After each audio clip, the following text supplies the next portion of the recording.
Cyber ആക്രമണത്തിൽ രാഹുൽ ഈശ്വറിനെതിരെ പരാതി നൽകിയ അതിജീവിത. രാഹുൽ ഈശ്വർ ജാമ്യ വ്യവസ്ഥ ലംഘിച്ചുവെന്നും ജാമ്യം റദ്ദാക്കാൻ നടപടി സ്വീകരിക്കണമെന്നും പരാതിയിൽ ആവശ്യമുണ്ട്. അതിജീവിത നൽകിയ പരാതി പ്രത്യേക അന്വേഷണ സംഘം മേധാവി പൂങ്കുഴലി സൈബർ പോലീസിന് കൈമാറിയിട്ടുണ്ട്. ജിബിൻ JB വിവരങ്ങളുമായി നമുക്കൊപ്പം ചേരുന്നുണ്ട്. ജിബിൻ, കൃത്യമായ ജാമ്യ വ്യവസ്ഥകൾ ഉണ്ടായിരുന്നു. ഇക്കഴിഞ്ഞ ദിവസം ഒരു വീഡിയോ രാഹുൽ മാങ്കൂട്ടത്തിൽ ചെയ്തിരുന്നു. അതിൽ ജാമ്യ വ്യവസ്ഥകൾ ലംഘിച്ചോ?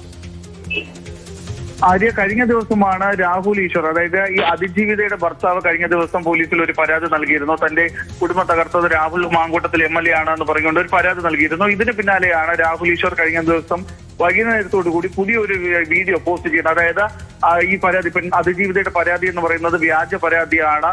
അവർ വിവാഹ വാഗ്ദാനം നൽകിയല്ല, ആ സമയത്ത് ഭർത്താവ് ഉണ്ടായിരുന്നു എന്ന് പറഞ്ഞുകൊണ്ടാണ് ഒരു വീഡിയോ രാഹുൽ ഈശ്വർ പോസ്റ്റ് ചെയ്തത്. ഇതിന് പിന്നാലെയാണ് ഇപ്പോൾ അതിജീവിത സൈബർ ആക്രമണവുമായി ബന്ധപ്പെട്ട് ഈ രാഹുൽ ഈശ്വറിന് എതിരെ പരാതി നൽകിയിരിക്കുന്നത്. രാഹുൽ ഈശ്വർ സാമൂഹ്യ മാധ്യമം വഴി അധിക്ഷേപിച്ചതായാണ് ഈ പരാതിയിൽ പറയുന്നത്.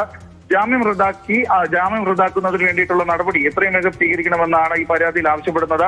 പ്രത്യേക അന്വേഷണ സംഘത്തിന്റെ മേധാവിയായിട്ടുള്ള പൂങ്കുഴലിക്കാണ് ഈ പരാതി കൈമാറിയുന്നത്. പിന്നീട് ഈ പരാതി പരിശോധിച്ച ശേഷം സിറ്റി സൈബർ പോലീസിന് ഇപ്പോൾ ഈ പരാതി പൂങ്കുഴലി IPS കൈമാറിയിരിക്കുകയാണ്. എന്തായാലും ഇത് സംബന്ധിച്ച് വിശദമായ നടപടികൾ ഇനി ഉണ്ടാകുമെന്ന് തന്നെയാണ് മനസ്സിലാക്കുന്നത്. ആര്യ, ശരി.